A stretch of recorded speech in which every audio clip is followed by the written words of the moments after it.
Iran కొత్త supreme లీడర్గా ఎన్నికైన తర్వాత అయతుల్లా ముస్తఫా ఖొమైనీ తొలి రియాక్షన్ ఇచ్చారు.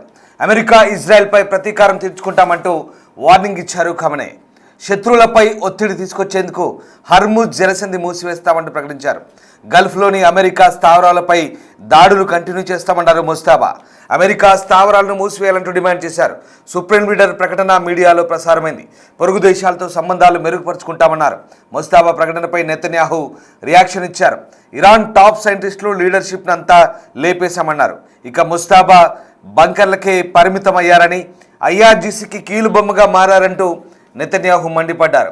మొత్తం మీద ముస్తఫా అలీ ఖొమైనీ టాప్ లీడర్గా ఎన్నికైన తర్వాత తొలిసారి మీడియా ప్రకటన విడుదల చేశారు. ఆయన అజ్ఞాతంలోనే ఉంటూ విడుదల చేసిన ప్రకటనను ఇరాన్ స్టేట్ టీవీ యాంకర్ చదివి వినిపించారు. ముస్తఫా అలీ ఖొమైనీ ఇప్పటిదాకా ఆ దాడిలో గాయపడ్డారంటూ చేస్తున్న వార్తలకు కూడా ఇప్పుడు బలం చేకూరుస్తోంది. ఆయన బయట ప్రపంచానికి కనబడకుండా అజ్ఞాతంలోనే ఉంటూ స్టేట్మెంట్ రిలీజ్ చేశారు. కానీ ఈ స్టేట్మెంట్ కూడా చాలా పవర్ఫుల్గా ఉంది. ఇరాన్ అమరవీరుల రక్తాన్ని వృధాగా పోనివ్వబోమంటూ ముస్తఫా ప్రతిజ్ఞ చేశారు. ఇక ప్రతీకారం తీర్చుకుంటామంటూ కూడా శత్రు దేశాలను హెచ్చరించారు. ప్రధానంగా తమ చుట్టూ ఉన్న దేశాల్లో అమెరికా స్థావరాలను వెంటనే మూసుకొని వెళ్ళాలంటూ తీవ్రమైన పదజాలంతో హెచ్చరించారు. లేదంటే కంటిన్యూగా దాడులు కొనసాగుతాయంటూ ఆయన హెచ్చరించిన పరిస్థితి కనబడుతోంది. అయతుల్లా ముస్తఫా ఖొమైనీ ఇరాన్ కొత్త సుప్రీం లీడర్గా ఎన్నికైన తర్వాత ఇచ్చినటువంటి తొలి రియాక్షన్ ఇది. అమెరికాపై ప్రతీకారం కోసం హర్ముజ్ జలసంధి మూసివేత, పశ్చిమాసియాలోని పొరుగు దేశాలపై దాడులు కంటిన్యూ అవుతాయంటూ హెచ్చరించారు. ఇరాన్ అధికారిక టెలివిజన్ న్యూస్ యాంకర్ గురువారం ఖొమైనీ ప్రకటనను చదివి వినిపించారు. ఆయన మాత్రం మీడియా ముందుకు రాలేదు. ఫిబ్రవరి 28న జరిగిన దాడుల్లో అయతుల్లా అలీ ఖొమైనీ మరణించగా ముస్తఫా కూడా తీవ్రంగా గాయపడ్డట్టు, ఆయన పరిస్థితి విషమంగా ఉందని కొన్ని నివేదికలు వచ్చాయి. కానీ తాజా ప్రకటన ఆయన ఆరోగ్యంపై జరుగుతున్న ప్రచారానికి తెరదించినట్లయింది.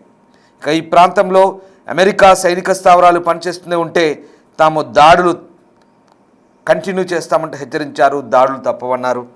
వీలైనంత త్వరగా ఆ స్థావరాలను మూసివేయాలంటూ సలహా ఇస్తున్నానని ముస్తఫా హెచ్చరించారు. ఎందుకంటే అమెరికా భద్రత, శాంతిని స్థాపిస్తుందనే వాదన అబద్ధం తప్ప మరేమీ కాదంటూ వారు ఇప్పటికే గ్రహించి ఉండాలంటూ ఆయన అన్నారు. ఇక యుద్ధంలో మరణాలకు ప్రతీకారం తీర్చుకుంటామంటూ ముస్తఫా ప్రతిజ్ఞ చేశారు. తన శత్రువు నుంచి ఇరాన్ పరిహారం వసూలు చేస్తుందన్నారు. అందుకు నిరాకరిస్తే వారి ఆస్తుల స్వాధీనం లేదా అదే స్థాయిలో నాశనం చేస్తుందంటూ ఉద్ఘాటించారు. తమ ప్రతీకారం కొంతవరకే తీరిందని, కానీ మొత్తం పూర్తయ్యే వరకు తమ ప్రాధాన్యతలో ఇది ఒకటిగా ఉంటుందన్నారు. ఇరాన్ ఎప్పటికీ వెనక్కి తగ్గదని, పూర్తి శక్తితో ప్రతిఘటిస్తుందంటూ తేల్చి చెప్పారు. దివంగత అయతుల్లా అలీ ఖొమైనీకి మాత్రం కాకుండా యుద్ధంలో ప్రతి పౌరుడి మరణానికి ఇరాన్ ప్రతీకారం తీర్చుకుందంటూ శపథం చేశారు. తన తండ్రి మరణం గురించి మాట్లాడుతూ గొప్ప వ్యక్తిత్వం కలిగిన తన తండ్రి ఎప్పుడూ సత్యాన్ని మాట్లాడేవారన్నారు.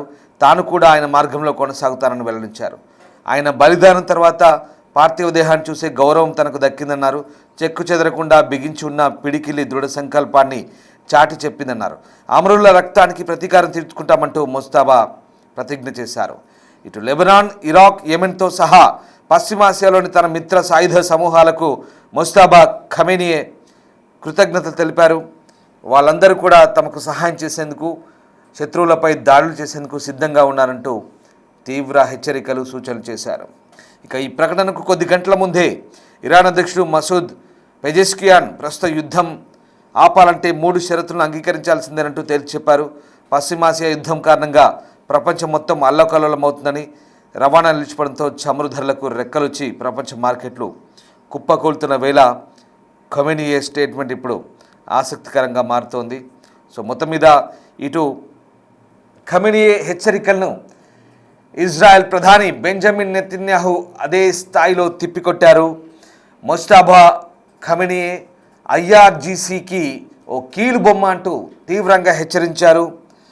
ఇరాన్ అణురంగానికి ఇజ్రాయెల్ గట్టి దెబ్బ కొట్టిందని, ఇరాన్లోని టాప్ అణు సైంటిస్టులను లేపివేశామని, నాయకత్వాన్ని అందరికీ కూడా తుడిచిపెట్టామంటూ బెంజమిన్ నెతన్యాహు కీలక ప్రకటన చేశారు. ఇజ్రాయెల్ కేవలం ఇరాన్ సైనికులనే లక్ష్యంగా చేసుకోకుండా అణురంగాన్ని శాసిస్తున్న టాప్ శాస్త్రవేత్తల్ని కూడా టార్గెట్ చేసిందని, వ్యూహాత్మక ఎత్తుగడలు వేసి మరి పలువురు అగ్రశ్రేణి మేధావులను హతమార్చిందంటూ బెంజమిన్ నెతన్యాహు కౌంటర్ ఇచ్చారు. ఈ విషయాన్ని నేరుగా ఇజ్రాయెల్ ప్రధాని ప్రకటించారు. అలాగే యుద్ధం మొదలైన తర్వాత మొదటిసారిగా ఇజ్రాయెల్ ప్రధాని బెంజమిన్ నెతన్యాహు మీడియా ముందుకు వచ్చి స్వయంగా మాట్లాడారు. అలాగే ఇరాన్ కొత్త సుప్రీం నేత గురించి మాట్లాడారు. ఆయన రెవల్యూషనరీ గార్డ్స్ చేతిలో కీలుబొమ్మ అంటూ అభివర్ణించారు. తమ యుద్ధం ఇరాన్ ప్రజలపై కాదని పాలకులపై మాత్రమేనంటూ స్పష్టం చేశారు నెతన్యాహు. పశ్చిమాసియా యుద్ధంలో ఇజ్రాయెల్ మరో భారీ విజయాన్ని నమోదు చేసింది. ఇరాన్ అణు సామర్థ్యానికి వెన్నుముకగా ఉన్న అగ్రశ్రేణి అణు శాస్త్రవేత్తలను తమ దాడిలో మట్టుబెట్టినట్లు ప్రధాని బెంజమిన్ నెతన్యాహు అధికారికంగా ప్రకటించారు. గురువారం రాత్రి ఏర్పాటు చేసిన మీడియా సమావేశంలో ఆయన మాట్లాడారు. ఇరాన్ సైనిక అణు వ్యవస్థలపై ఇజ్రాయెల్ సాధించిన ఘనత గురించి వివరించారు.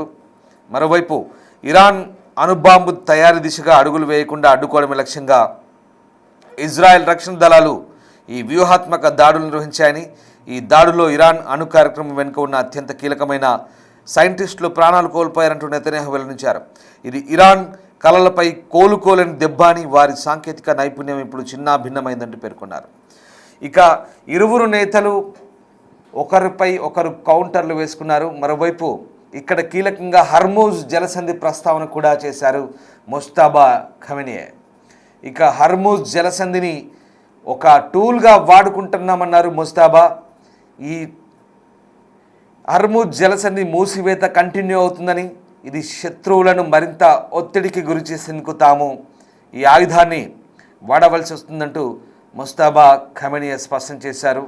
ప్రధానంగా ఈ హర్మూజ్ జలసంధి మూసివేత ద్వారా ఆర్థిక రంగాన్ని పూర్తిగా ఇబ్బంది పెట్టడం ద్వారా శత్రువుపై తాము ఒత్తిడి తీసుకురావడమే తమ ప్రధాన లక్ష్యంగా దీన్ని వాడుకుంటున్నట్లుగా ముజ్తబా అలీ ఖమేనీ ప్రకటించారు.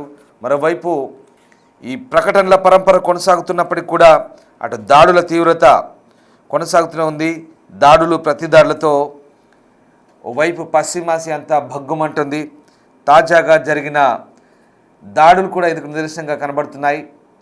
ఇక కువైట్, బహ్రెయిన్, అలాగే ఖతర్, తర్వాత సౌదీ లాంటి ప్రాంతాల్లో మళ్ళీ దాడులు కంటిన్యూ చేసింది ఇరాన్. మరోవైపు ఇజ్రాయెల్ ఇటు ఇరాన్తో పాటు అటు లెబనాన్పై విరుచుకుపడుతోంది. ప్రధానంగా దక్షిణ తూర్పు లెబనాన్పై చేసిన దాడులో ఇప్పటి వరకు 650 మందికి పైగా మృతి చెందినట్టుగా లెబనాన్ ఆరోగ్య మంత్రిత్వ శాఖ చెబుతోంది. దీనికి ప్రధాన కారణం కూడా లెబనాన్ వైపు నుంచి హెజ్బుల్లా ఇరాన్కు మద్దతుగా దాడులు చేస్తుండడమే కారణంగా తెలుస్తోంది. మరోవైపు ఇటు ఇజ్రాయెల్ చేస్తున్న దాడుల్లో ఇప్పటికే 1400 మందికి పైగా మృతి చెందినట్టుగా అధికారికంగా లెక్కలు చెప్తున్నాయి. మొత్తం మీద ఈ దాడులు ప్రతిదాడులు కొనసాగుతున్నాయి. ఇక నెతన్యాహు చేస్తున్న ప్రకటనలో మరొక కీలక అంశం సుప్రీం నేత ఖమేనీపై తీవ్ర విమర్శలు చేయడం, ఆయన ఐఆర్జీసీ చేతిలో కీలుబొమ్మ అనడంతో పాటు బహిరంగంగా ప్రజల ముందు కూడా రాలేని స్థితిలో ఉన్నారంటూ వ్యంగ్యంగా మాట్లాడారు. దమ్ముంటే బయటకు వచ్చి సవాలు విసిరారంటూ ఆయన కీలక ప్రకటన చేశారు. ఇక ఇరాన్ పాలన ఇప్పుడు మత గురువుల చేతుల్లో లేదని, అది పూర్తిగా సైన్యం కబంధ హస్తాల్లోకి వెళ్ళిపోయిందంటూ ఆరోపించారు. అలాగే ఇరాన్ అగ్రనాయకత్వాన్ని ఇజ్రాయెల్ టార్గెట్ చేయబోతుందన్న ప్రశ్నకు నెతన్యాహు తన స్టైల్లో సమాధానం ఇచ్చారు. ఆ ఉగ్రవాద సంస్థ అంటే ఇరాన్ ప్రభుత్వంలోని ఏ ఒక్క నాయకుడి ప్రాణానికి కూడా తాను భరోసా ఇవ్వలేనని, వారికి లైఫ్ ఇన్సూరెన్స్ పాలసీలు కూడా జారీ చేయలేమంటూ చాలా వ్యంగ్యంగా వ్యాఖ్యానించడం ఒక్కసారి నెతన్యాహు మాటలను మనం అర్థం చేసుకోవచ్చు. ఇక ప్రధానంగా మరోవైపు యుద్ధం ఇరాన్ ప్రజలపై కాదని, వారిని అణచివేస్తున్న పాలకులపైన నెతన్యాహు స్పష్టం చేశారు. ఇంకో స్టేట్మెంట్ కూడా ఇచ్చారు. ఇరాన్ ప్రజలారా, మీ దేశం ఒక కొత్త స్వేచ్ఛా పదం వైపు పయనించే సమయం ఆసనమైందని, ఇజ్రాయెల్ ఎప్పుడు మీకు అండగా ఉంటుందని, అంతిమంగా మార్పు అది మీ చేతుల్లోనే ఉందంటూ ఆయన స్పష్టం చేశారు. ఇక ఈ నిర్ణయం మీరే తీసుకోవాలంటూ ఇరాన్ ప్రజలకు నేరుగా ఆయన సందేశాన్ని పంపారు. అణుశాస్త్రవేత్తల మృతిపై ఇరాన్ ఏ విధంగా స్పందిస్తుందనంటూ అంతర్జాతీయ దేశాలన్నీ కూడా ఆసక్తిగా గమనిస్తున్నాయి. మొత్తం మీద ఇరాన్ టాప్ లీడర్పై కీలకమైనటువంటి వ్యాఖ్యలు చేస్తూనే ఇప్పుడు బెంజమిన్ నెతన్యాహు చేసిన ప్రకటన ఆసక్తి రేపుతోంది. అసలు ఇరాన్లో మిగిలి ఉన్న నాయకులకు కూడా తాము గ్యారంటీ ఇవ్వలేమంటూ ఆయన చేస్తున్న ప్రకటన యుద్ధం ఇంకా మిగిలే ఉందనే విషయం అర్థమవుతుంది. అంతేకాదు చాలా సెటైరికల్గా కూడా మాట్లాడారు. ఆ మిగిలి ఉన్న నాయకులకి కనీసం ఇన్సూరెన్స్ చేసుకోవడానికి కూడా అర్హత లేదు, ఇక ఆ పరిస్థితి కూడా దక్కదేమోనంటూ ఖమేనీపై అతని పాలకులపై చేస్తున్న కామెంట్ ఏదైతే ఉందో నెతన్యాహు ఇప్పుడు ప్రతీకారం ఇంకా గట్టిగా ఉంటుందంటూ ఇజ్రాయెల్ ప్రధాని ఈ కామెంట్ల ద్వారా చెప్తున్నారని విశ్లేషకులు భావిస్తున్నారు.